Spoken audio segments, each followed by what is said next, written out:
Salut.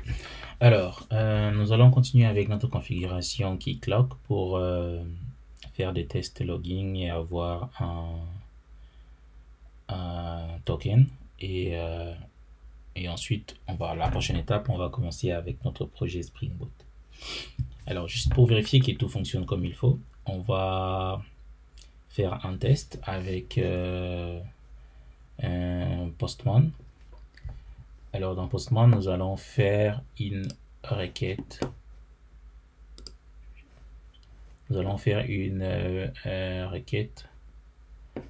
On va faire une requête à partir de ces URL puisque Keycloak, on a vu, on est allé dans Real Settings et puis on a cliqué sur OpenID Endpoint Configuration. Et là, nous avons nos différents URL à utiliser dans les différentes situations et les différentes plateformes et trucs. Donc, ce qui nous intéresse maintenant, c'est pour avoir un token. Donc, endpoint token, on va utiliser celui-là pour OpenID. Donc, c'est ces liens ici. C'est ces liens-là qu'on va utiliser. Et ça, on va faire une post requête. Ce sont des données que j'ai déjà mis. Donc, on a username. Il faut voir qu'il faut utiliser XW form encoded. Donc, et puis là, nous avons username, password, client, secret et tout. On se rappelle de notre username, c'était démo.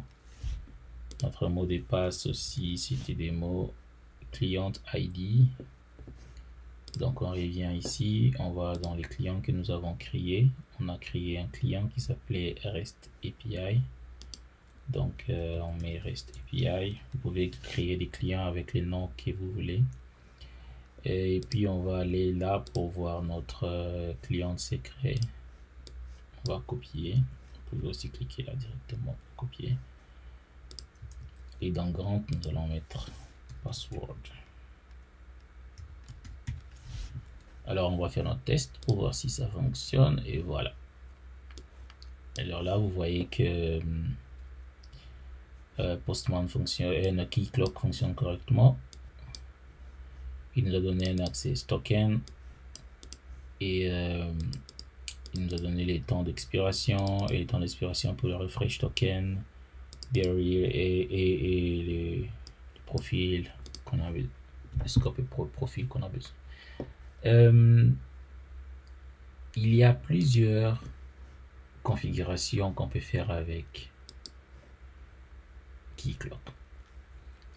Par exemple, si vous avez besoin que Keycloak aussi envoie des messages, par exemple, si vous avez un nouveau utilisateur, vous avez besoin que Keycloak envoie un message sur à l'utilisateur quand il s'enregistre. Vous pouvez le faire avec Keycloak. Vous avez besoin d'avoir une page où l'utilisateur peut s'enregistrer et comme ça, Keycloak va juste envoyer votre utilisateur dans votre site.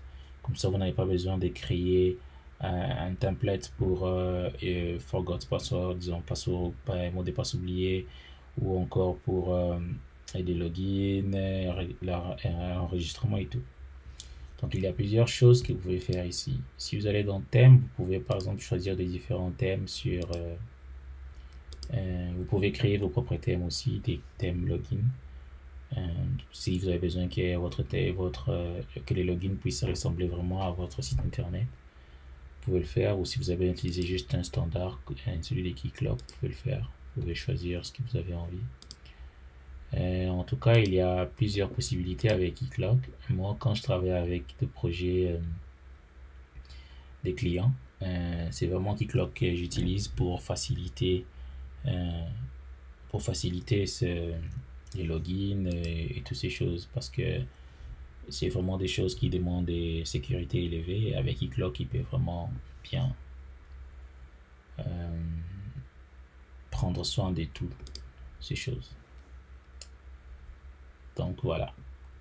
Alors la prochaine étape serait maintenant de créer notre projet à travers Spring Boot, créer notre projet to-do list et pouvoir communiquer avec Keycloak pour l'authentification et ensuite faire des requêtes.